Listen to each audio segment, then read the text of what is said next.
Pria ini terjatuh ke dalam tong yang berisi acar timun, namun tidak ada satu orang pun yang mengetahuinya. Bahkan sampai akhirnya pabrik tersebut tutup permanen. 100 tahun kemudian, dua orang anak tidak sengaja membuka tong tersebut dan membangunkan pria itu. Pria itu tidak menua sama sekali dan tentu ia dibawa ke sebuah lab untuk diteliti oleh para ilmuwan. Pria itu tampak baik-baik saja dan dirinya seperti diawetkan bagaikan acar timun. Dahulu kala hiduplah seorang pria bekerja keras bernama Greenbaum. Ia jatuh cinta dengan seorang wanita bernama Sarah dan keduanya kemudian menikah. Tapi tak lama kota mereka dijajah oleh pasukan negara asing dan membantai semua orang yang ada di kota mereka. Mereka berdua pun kemudian mencoba merantau ke negara lain untuk hidup lebih baik. Green mendapat pekerjaan sebagai pemburu tikus di sebuah pabrik acar. Uang yang mereka kumpulkan kemudian Green belikan petak makam untuk mereka berdua kelak jika sudah meninggal. Sampai akhirnya sebuah berita menggembirakan datang di mana istri Green akhirnya hamil anak pertama mereka. Hari itu ketika Green sedang memburu para tikus, ternyata ada sekelompok pasukan tikus mulai menyerangnya sampai akhirnya membuat Green terjatuh dari atas dan masuk ke dalam tong acar timun yang tidak diketahui oleh siapapun di sana. Sampai akhirnya pabrik itu pun tutup secara permanen dan Green masih ada di dalam tong tersebut. Ratusan tahun berlalu sampai ada dua orang anak yang menerbangkan drone tidak sengaja masuk ke dalam pabrik tua itu. Drone tersebut menabrak tong acar dan membukanya. Kemudian tak lama Green terbangun dari tong tersebut tanpa berubah sedikit pun. Setelah kejadian itu Green dibawa untuk diteliti oleh para ilmuwan yang yakin dirinya terawetkan oleh air asin acar itu. Green sempat menanyakan kepada dokter di mana keberadaan istrinya yang ternyata sudah meninggal. Tapi Green malah sangat marah dan memukul dokter tersebut. Esoknya dokter memberi kabar bahwa ternyata Green memiliki keturunan yaitu seorang cicit bernama Bean. Mereka pun akhirnya bertemu di mana sosok Bean yang sangat mirip dengan Green. Diawetkan ratusan tahun, tentu perubahan di kota ini membuat Green sangat keheranan. Ia bahkan sempat kaget ketika ada taksi mendekat ke arah mereka. Green sangat terpesona melihat apartemen Ben yang begitu besar berbeda dengan kehidupannya dulu. Kini Green tinggal bersama Ben dan Ben mencoba mengajak Green untuk berkeliling mencoba berbagai hal baru bagi Green.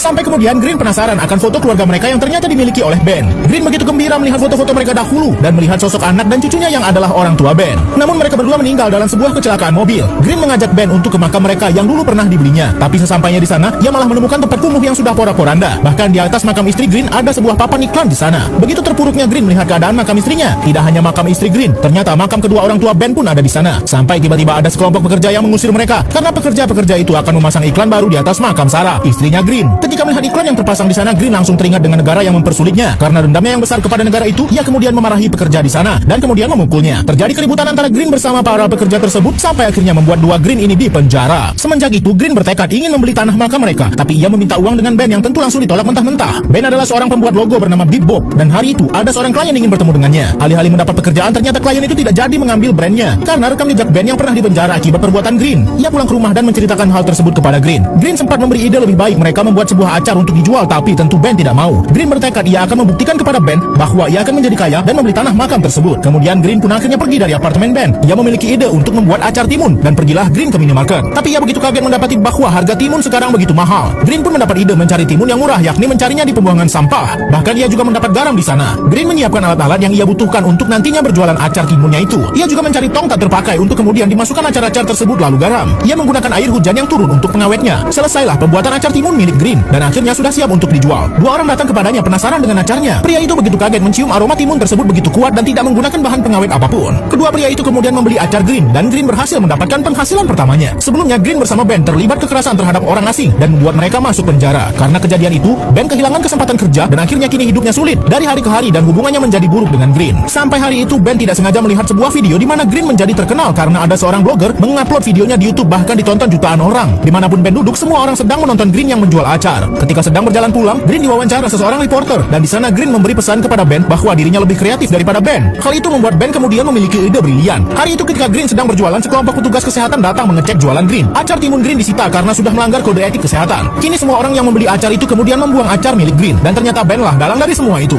Kedua blogger yang mempopulerkan acar Green pertama kali menemuinya dan memberinya ide untuk mencari pegawai magang dari kalangan mahasiswa tanpa dibayar. Green bisa mengompensasi mereka dalam pendidikan dan pengalaman. Jadilah akhirnya ia merekrut seorang wanita yang menjadi asistennya dan mengajak mereka yang lain menjadi pekerja pembuat acarnya. Para mahasiswa itu berkeliling menjual acar tersebut dan hal itu dilihat oleh Ben yang emosi mengetahuinya. Kini semua orang memakan acar milik Green. Dari uang yang terkumpul, Green berhasil membeli tanah pemakaman milik keluarganya dan kini makam tersebut sudah jauh lebih baik. Tiba-tiba Green terpikir sesuatu ketika melihat makam orang tua Ben. Ia kemudian menemui Ben untuk menunjukkan bahwa ia berhasil membeli tanah makam keluarga mereka. Ia mengajak Ben untuk bekerja bersamanya, namun Ben yang masih iri menolaknya. Tapi tiba-tiba Ben kemudian menghasut Green untuk mencoba bermain Twitter, tempat orang-orang terkenal berinteraksi dengan penggemarnya. Jadilah Green menyuruh asistennya untuk membuat tweet namun berisi kalimat-kalimat yang kontroversial. Esoknya semua orang sudah berkumpul di depan tenda Green yang dikira Green adalah pembeli acarnya. Namun mereka semua adalah demonstran yang ingin memboikot Green setelah tweet kontroversialnya. Bahkan asistennya sendiri pun kini enggan untuk ikut lagi bersamanya. Semua orang kini mengkritik keras Green setelah tweetnya hari itu. Semua orang juga menghancurkan acar milik Green yang mereka beli sebelumnya. Namun pernyataan kontroversial Green membuat akhirnya dirinya diundang televisi, bahkan sampai mengajak Green untuk debat bersama seorang politikus. Ben diam-diam menyamar menjadi seseorang dan kemudian mencoba bertanya untuk memancing jawaban kontroversial lain dari Green soal agama. Benar saja pernyataan Green membuat emosi semua orang dan kini semua orang begitu murka dengan Green. Kini Green bahkan diusir oleh negara ini dan menjadi buronan. Ia kemudian menerobos masuk ke apartemen Ben untuk meminta perlindungan. Ia meminta Ben membawanya ke Kanada karena ia berniat untuk kembali ke kampung halamannya. Jadilah mereka berdua bersama-sama mencoba berjalan melewati hutan perbatasan untuk pergi ke negara lain. Di perjalanan, Ben mengakui perbuatannya dan ternyata Green marah kemudian menghabisi Ben. Sampai akhirnya ada petugas di dekat sana menangkap Green yang mengubah dirinya menjadi Ben. Alhasil Green berhasil kabur sedangkan Ben harus ditangkap dan diasingkan ke daerah yang sangat terpencil. Daerah terasing ini dulunya kampung halaman Green. Di sana tidak ada seorang pun yang bisa berbahasa Inggris. Green kembali ke apartemen Ben sampai ia tidak sengaja menemukan kertas masa kecil Ben yang menggambar orang tuanya. Di tempat mereka, Ben ternyata sudah bergabung dengan sekelompok agama dan mulai ikut beribadah bersama mereka. Dan Green kemudian datang meminta maaf kepadanya. Mereka berdua kemudian mencoba berbaikan dan ingin memulai bisnis acar kembali.